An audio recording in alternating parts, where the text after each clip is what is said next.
అంటే ఇంకొక వాదన కూడా వినిపిస్తుంది గురూజీ. ఇక్కడ ఏంటంటే డబ్బు కోసమే తన పార్ట్నరే చేశాడు. ఇంకొకటి ఏంటంటే హిందువులు ముస్లింలని కాదు, ఒక విద్వేషం పెంచడానికి ఇలాంటిది చేస్తే ఇది చెలరేగుతుంది, గొడవలు అయిపోతాయి అని చెప్పేసి చేశారని చెప్పేసి ఇంకొకటి వినిపిస్తుంది. ఇంకోటి మద్యం తాగేసి ఉన్నాడు ఆల్రెడీ, అందుకే ఇది అయిందని చెప్పేసి.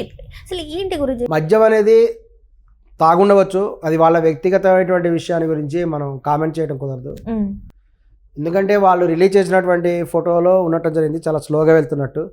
అతను నెలకొకసారి వెళ్తూ ఉంటాడట, ఈ యొక్క రాజమండ్రికి వెళ్తున్నాడట.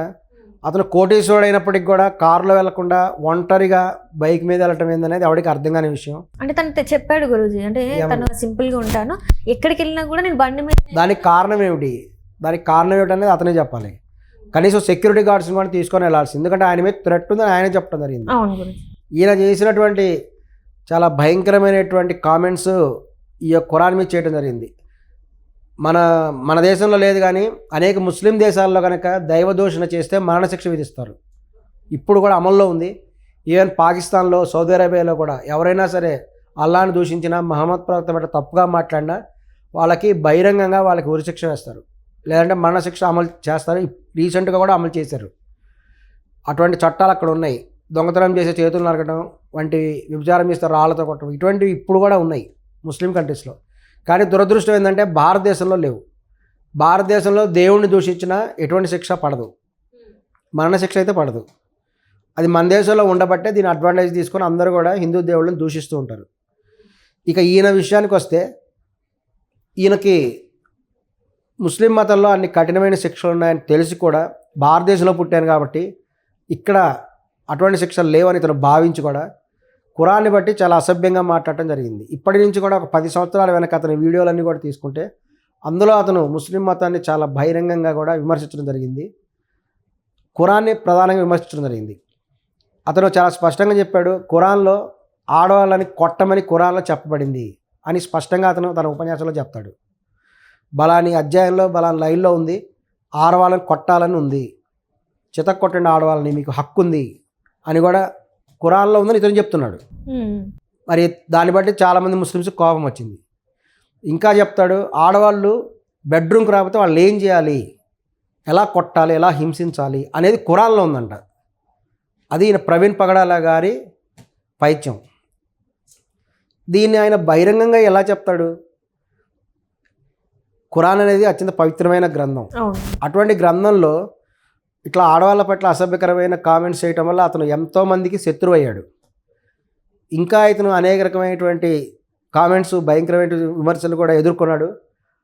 మెయిన్ అతను ముస్లిం మహిళల పట్ల చాలా తప్పుగా మాట్లాడాడు. అది ఇంకా భయంకరమైనది ఏంటంటే, ఆడవాళ్ళు నమాజు మసీదులో చేయరు, ఎందుకని, ఇంట్లోనే ఎందుకు చేస్తారు అనే దాని గురించి ప్రవీణ్ పగడాల గారు కొన్ని వ్యాఖ్యలు చేశారు. ఆ వ్యాఖ్యలే అప్పుడు అతని మరణానికి కారణమయ్యాయి అనేది ఒక విశ్లేషణలో తేలింది. అదేంటంటే, ఆయన చెప్పిన విషయం ఏంటంటే, మహమ్మద్ ప్రవక్త దగ్గర కొంతమంది వచ్చి అడిగారట, అయ్యా ప్రవక్త గారు, మీరు ముస్లిం మతం స్థాపించారు, అంతా బాగుంది, అందరం వచ్చేసి మసీదులో నమాజ్ చేయాలి కదా, మరి ఆడవాళ్ళు కూడా మసీదుకి వచ్చి నమాజ్ చేస్తే, నమాజ్ అంటే అందరూ ఒంగోని నిలబడి నమాజ్ చేయాలి, ఇట్లా వంగుతారు కదా నమాజ్ అంటే, అలా ఆడవాళ్ళు ఒంగోని నిలబడితే వారి శరీర స్థనాలు కనపడి మాకు లైంగిక వాంఛలు వస్తున్నాయి, మేము ఉండలేకపోతున్నాం అని మహమ్మద్ ప్రవక్త చెప్పారట. వీళ్ళు ఇంత దారుణమైన కామెంట్స్ ఎవడైనా చేస్తాడా? పోనీ హిందువులు ఎవరైనా చేశారా? ఇంత దుర్మార్గమైన కామెంట్స్ అతను చేయడం. అప్పుడు మహమ్మద్ ప్రవక్త గారు అన్నారట, ఓ ఆడవాళ్ళు, మీరు ఒంగోని ప్రార్థన చేస్తే మగవాళ్ళకి లైంగిక కోరికలు వస్తున్నాయట, కాబట్టి మీరు మీ ఇంట్లో ఒంగోని ప్రార్థన చేసుకోండి అని చెప్పాడట. ఇటువంటి వ్యాఖ్యలు ఇతను చేసిన తర్వాత ముస్లిం సమాజం బగ్గుమంది. వీటన్నిటికి సంబంధించిన వీడియోలన్నీ కూడా యూట్యూబ్లో అవైలబుల్ ఉన్నాయి, స్పష్టంగా చూసుకోవచ్చు. ఇతను మాట్లాడిన మాటలన్నీ వాళ్ళు, ఈవెన్ సమీ అనేటువంటి కొంతమంది, షఫీ అని కొంతమంది, వీళ్ళందరూ కూడా ఈయన మీద ఫుల్ రియాక్ట్ అవ్వడం జరిగింది.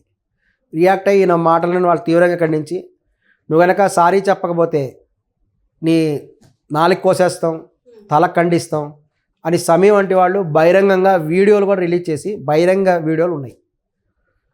ఇది చెప్పిన తర్వాత కూడా ఈయన తగ్గల.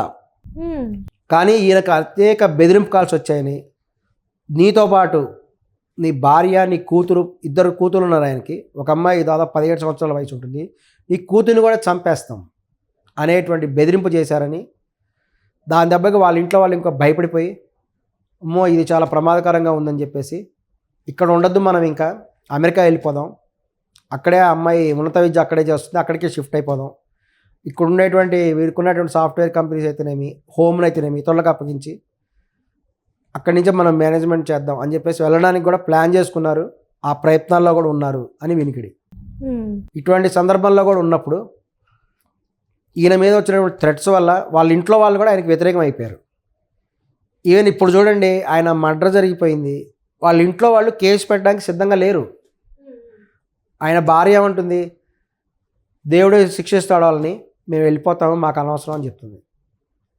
ఆమె స్టేక్ హోల్డర్ అయ్యింది కూడా ఆమె ఈ విధమైన ప్రకటన కూడా చేసింది. అంటే ఆమెను కూడా బెదిరింపులకు భయపడే ఆమె అనుకుంటుంది ఇతను చేసింది తప్పు అని వాళ్ళ ఇంట్లో వాళ్ళు కూడా నమ్ముతున్నారు. ఎందుకంటే అట్లా ఆడవాళ్ళ పట్ల అసభ్యంగా మాట్లాడటం, అందులో ఖురాన్కి ముడిపెట్టి మాట్లాడటం, మహమ్మద్ ప్రవక్త అన్నాడని చెప్పడం, ఇది అత్యంత ప్రమాదకరమైనటువంటి వ్యాఖ్యలు అతను చేసింది. ఇదే వ్యాఖ్యలు అతను సౌదీ అరేబియాలో ఉండి చేసినట్టయితే అతను బహిరంగంగానే అతనికి మరణశిక్ష పడేది. ఇండియాలో కాబట్టి మరణశిక్ష పడదు ఇండియాలో చట్టాల ప్రకారం. సో ఇతని మీద ఆగ్రహం చెందినటువంటి వాళ్ళు అతనికి డైరెక్ట్గా వార్నింగ్ ఇవ్వడం జరిగింది, బెదిరింపు కాల్స్ కూడా వచ్చినాయి. ఇతను ఇక భయపడి ఇక ఇంట్లో వాళ్ళ ప్రెజర్ వల్ల ఫేస్బుక్లో క్షమాపణ కూడా చెప్పాడు, చెప్తూ ఆ సెంటెన్స్ కూడా రాయడం జరిగింది. చెప్పినప్పటికి కూడా ఇతను అప్పుడు కూడా ఒప్పుకోకుండా ఒక వెటకారంగా, ఒక ఎగతాళిగా నన్ను చంపుతారా చూద్దాం అన్నట్టుగా, ఒక వాళ్ళని ఇంకా రెచ్చగొడుతున్నట్టుగా కూడా క్షమాపణ చెప్పడం జరిగింది. దీని మీద కూడా ముస్లిం సమాజం అనేది బగ్గుమంది, వాళ్ళందరూ కూడా తీవ్రమైన ఆగ్రహంతో ఉన్నారు. ఈ విధంగా కూడా చెప్పినప్పుడు దాదాపు 1 నెల క్రితం కూడా ఇది ముస్లిం సమాజంలో బాగా డిస్కషన్ కూడా అయ్యి ఈయన మీద ఫత్వా అనేది జారీ చేయబడింది. ఫత్వా అనేటువంటిది కేవలం ముస్లింలు మాత్రమే వేసేటువంటి ఒక ఫైనల్ జడ్జిమెంట్. ముస్లిం కంట్రీస్లో అక్కడ ఉండేటువంటి ముస్లిం మతాధిపతులు వస్తేనేమి అక్కడ వాళ్ళు ఎవరైనా తప్పు చేసినట్లయితే వాళ్ళకి ఒక శిక్షలాగా ఒక ఫత్వా జారీ చేస్తారు. అది ఒక ఫైనల్ జడ్జిమెంట్ వంటిది. అది కనుక విధిస్తే వాళ్ళ మీద మరణశిక్ష అయితే మరణశిక్ష అమలు జరిగి తీరుతుంది. అటువంటిదే ఈయన మీద, ప్రవీణ్ పగడాల మీద ఫత్వా జారీ చేయబడింది అని ఆయనే స్వయంగా చెప్పాడు. ఒక దాదాపు నెలన్నర క్రితమే తన మీద ఫత్వా జారీ చేయబడింది. ఫత్వా జారీ చేయబడిన తప్పనిసరిగా మరణం సంభవిస్తుంది, ఇక ప్రాణాలకు తిరట్టుందని ఆయనే చెప్పడం జరిగింది. ఇది బలాని ముస్లిం సంఘం వల్లే ప్రమాదం ఉందని ఆయనే చెప్పారు. ఇంత స్పష్టమైనటువంటి ఆధారాలు కూడా ఆ ఫేస్బుక్లో అయితేనేమి, సోషల్ మీడియాలో అయితేనేమి ఇప్పుడు కూడా అవైలబుల్ ఉన్నాయి.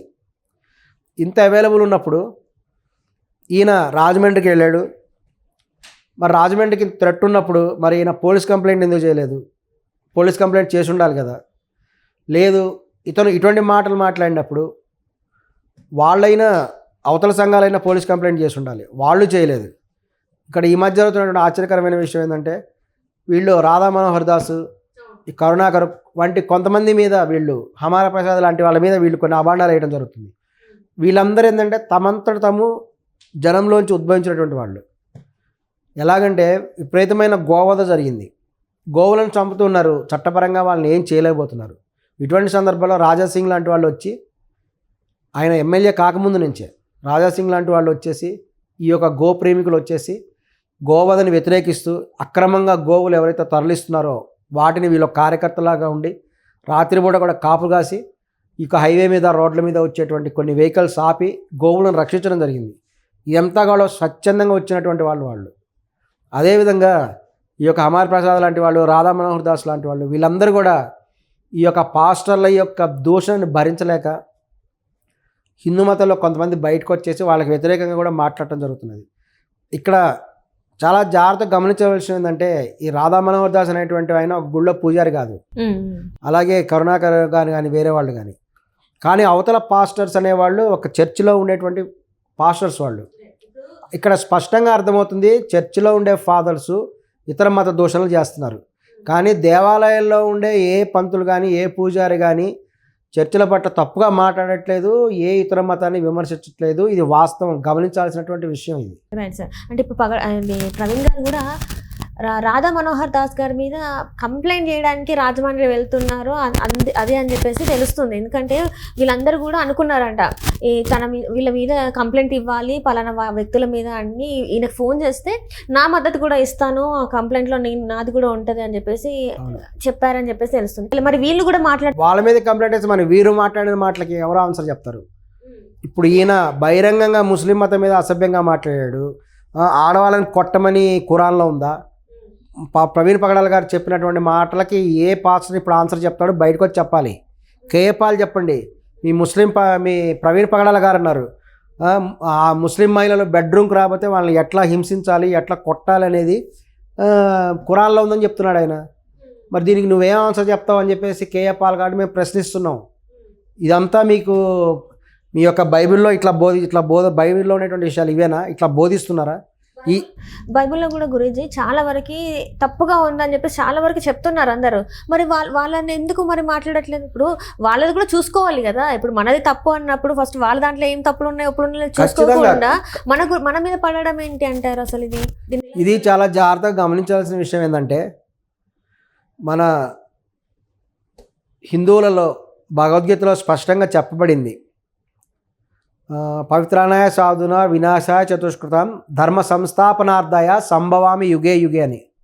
అంటే ఎప్పుడైతే అధర్మం పెరిగిపోతుందో, ధర్మానికి హాని కలుగుతుందో, అప్పుడు భగవంతుడైనటువంటి వాడు వచ్చి ఒక రూపంలో వచ్చి అక్కడ ఉండేటువంటి అధర్మాన్ని తొలగించి ధర్మాన్ని కాపాడతాడు అని స్పష్టంగా ఉంది. ఇది ఒక మతపరంగా చెప్పబడలేదు, జాగ్రత్తగా గమనిస్తే. ఎందుకంటే హిందూ మతం అనేది శ్రీకృష్ణుడి టైంలో హిందూ మతం అనే పేరు లేదు. హిందూ మతం అనేటువంటిది బ్రిటిష్ వాళ్ళు వచ్చిన తర్వాతనే వచ్చింది. అంతకుముందు మొత్తం సనాతన ధర్మమే, అందులో స్పష్టంగా చెప్పబడింది. అది వాస్తవం కూడా.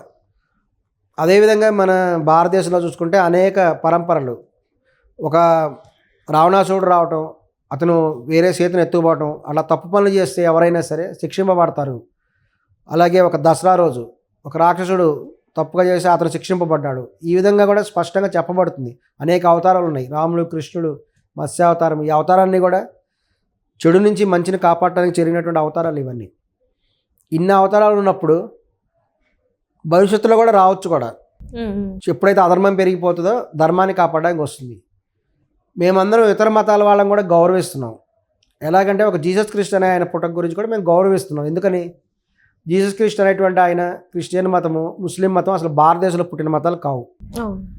అది ఇజ్రాయెల్ ప్రాంతంలో ఒకప్పుడు అధర్మం పెరిగిపోయింది, ధర్మానికి హాని కలిగి ఉంటుంది. అప్పుడు ఉండేటువంటి విధానాల పట్ల ఇబ్బందికరంగా భావించేటువంటి వాళ్ళు, ఆ ప్రజల నుంచి అసంతృప్తి నుంచి బయటకు వచ్చినటువంటి ఆయన జీసస్ క్రిస్ట్ అనేటువంటి ఆయన. ఆయన అక్కడ పుట్టి అక్కడ ఉండేటువంటి అధర్మాన్ని తొలగించడానికి ప్రయత్నం చేశాడు. ఉపవాసం ఉండండి, భగవంతుని ప్రార్థనలు చేయండి, ఇటువంటి విషయాలు ఆయన చెప్పడం జరిగింది. అక్కడి ప్రాంతాలకు అనుగుణంగా ఆయన కొన్ని సిద్ధాంతాలు చెప్పడం జరిగింది. ప్రాంతాలను బట్టి కూడా కొన్ని సిద్ధాంతాలు మారుతాయి. అక్కడ శీతోష్ణ స్థితులను బట్టి, లోకల్ పరిస్థితులను బట్టి కూడా కొన్ని మార్పులు అనేటువంటి జరుగుతుంది. ఎందుకంటే ఖురాన్లో చాలా చోట్ల వంటలు వీటి గురించి కూడా వాళ్ళు ఎడారి ప్రాంతం గురించి అవి ఉంటాయి. భారతదేశంలో అవి ఉండవు అన్ని ప్రాంతాలలో. ఇది గమనించాల్సిన విషయం. అలాగే ఖురాన్లో కూడా ఇక మక్కా ప్రాంతంలో, సౌదీ అరేబియా ప్రాంతంలో ఒకప్పుడు అధర్మం పెరిగిపోయింది. ప్రజలు వాయు వరుసలు లేకుండా ఉండేవాళ్ళు. ఎందుకంటే మొత్తం ఎడారి, ఇట్లా భయంకరమైనటువంటి ప్రదేశంలో నీళ్లు దొరక్క ప్రజలందరూ ఇబ్బంది పడుతున్నప్పుడు అప్పుడు ఈ మహమ్మద్ ప్రవక్త అనేటువంటి ఆయన అవతరించాడు. ఆయన పుట్టి నీకు నైతిక విలువలు పాటించండి అని, దేవుని ప్రార్థన చేయండి అని, ఈ యొక్క నిరాకార తత్వంని ఆయన చెప్పడం జరిగింది. ఎందుకంటే హిందూ మతంలో వేదాల్లో ఉండేటువంటి దాన్ని ముస్లిమ్స్ కూడా ఫాలో అవుతారు. అది వాళ్ళకి తెలియదు, వాళ్ళు తెలుసుకోవాల్సిన అవసరం ఉంది. వేదాల్లో ఏముందంటే భగవంతుడిని మనం 2 రకాల విధానాల ద్వారా చేస్తాం. ఒకటి ఆకార తత్వము, 2 నిరాకార తత్వం. ఈ 2 విధానాల ద్వారా భగవంతుని ఆరాధన చేయొచ్చు అని చెప్పేసి వేదాల్లో ఉంది. భారతదేశంలో మనం ఆ విధానాన్ని ఫాలో అవుతాం. ముస్లిమ్స్ ఫాలో అయ్యేది ఏంటంటే వేదాల్లో చెప్పబడినటువంటి నిరాకార తత్వం అనేది ఉందో దాన్ని వాళ్ళు ఫాలో అవుతారు. అంటే వాళ్ళు కేవలం నిరాకార తత్వాన్ని మాత్రమే ఫాలో అవుతారు. కానీ ఆకార తత్వం, నిరాకార తత్వం 2 చేయొచ్చు అని కూడా వేదాల్లో ఉంది. కాబట్టి ముస్లిమ్స్ అనేటువంటి వాళ్ళని హిందువులకు గౌరవించడానికి కూడా కారణం అదే. హిందూ మతంలో ఉన్నదాన్ని వాళ్ళు కూడా చేస్తున్నారు, నిరాకార తత్వం చేస్తున్నారు. వాళ్ళు ఏదే విగ్రహం పెట్టుకోకుండా వాళ్ళు డైరెక్ట్గా భగవంతుడి ప్రార్థన చేసుకుంటారు. దాన్ని వాళ్ళు నమాజ్ అంటారు. వాళ్ళు ఫాలో అయ్యేటువంటి కూర్చునే విధానాన్ని మన దాంట్లో కూడా వజ్రాసనం అని ఇట్లా రకరకాల ఆసనాల రూపంలో మనం కూడా చెప్పడం జరుగుతున్నది. ఇది వాస్తవమైన విషయం. అన్ని మతాల్లో కూడా చాలా విషయాలు కామన్ పాయింట్స్ ఉంటాయి. హిందూ మతంలో అయినా, క్రిస్టియన్ మతం అయినా, ముస్లిం మతం అయినా ఉపవాసం ఉండండి అని చెప్పబడుతుంది. ఉపవాసం ఉండండి, భగవంతుని ప్రార్థన చేయండి అని అన్ని మతాల్లో కూడా ఉంది. అదేవిధంగా పేదవాళ్ళకి సహాయం చేయండి, ఆపదలో ఉన్నవాడిని ఆదుకోండి, నైతిక విలువలు పాటించండి, ఇవి అన్ని మతాల్లో ఉన్నాయి. అటువంటిప్పుడు ఒక మతం వాళ్ళు వేరే మతం వాళ్ళు ఎలా దూషిస్తారు? దూషించడానికి అసలు అవసరం ఏముంది అనేది ప్రశ్న. ఇప్పుడు ముస్లిం మతంలో కూడా చూసినట్టయితే వాళ్ళ ఖురాన్ ఉంది. ఈ యొక్క ప్రవీణ్ పగడాలు అంటారు, అసలు ఈ యొక్క వాళ్ళది ఏదైతే మత గ్రంథం ఉందో అది బైబిల్ నుంచి కాపీ కొట్టారని చెప్తారు ఆయన. అసలు ఇదేం లేదు, మా బైబిల్లోంచి కాపీ కొట్టారు వీళ్ళ ఖురాన్ని, ఆ విధంగా ఆయన మాట్లాడటం జరిగింది. ఈ విధంగా మాట్లాడడం వల్ల స్పష్టంగా కూడా శత్రువులు అనేవాళ్ళు ఏర్పడతారు. ఖచ్చితంగా మేమేం కూడా అలా అనట్లేదు కదా, హిందూ మతంలో మేము ఎవరము ముస్లిం మతం వాళ్ళు విమర్శించట్లేదు, క్రిస్టియన్ మతం విమర్శించట్లేదు, ఏ మతాన్ని కూడా విమర్శించట్లేదు. అటువంటిప్పుడు హిందూ విధానాన్ని కూడా వాళ్ళు కూడా గమనించాలి, తోటి మతాలని గౌరవించుకోవాలి. ఒక వ్యక్తిని అబ్యూజ్ చేస్తేనే తప్పైనప్పుడు ఎంతోమంది గౌరవించేటువంటి దేవతలని విమర్శించడం అనేది ఆయన చేసినటువంటి తప్పు. భారత చరిత్రను కూడా తీసుకుంటే ఎప్పుడైనా సరే భగవంతుడిని దూషించిన వారికి తప్పనిసరిగా దుర్మరణం తప్పదు అని రాసిపెట్టు జరుగుతున్నది. చరిత్రను గమనిస్తే ఇవి అనేక సార్లు కూడా నిరూపితమైంది.